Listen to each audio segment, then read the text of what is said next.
Party పరంగా BC సోదరులకి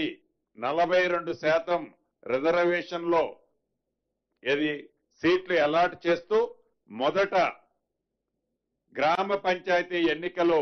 నిర్వహించాలని ఈరోజు కేబినెట్ నిర్ణయించడం జరిగింది. మిగిలిన ఎంపీటీసీలు, జెడ్పీటీసీలు, అదే రకంగా మున్సిపల్ కార్పొరేషన్లు అన్నీ కూడా కోర్టులో ఒక కంక్లూజన్ వచ్చిన తర్వాతనే వాటిని నిర్ణయం తీసుకోవాలని కూడా ఈరోజు రాష్ట్ర కేబినెట్ లో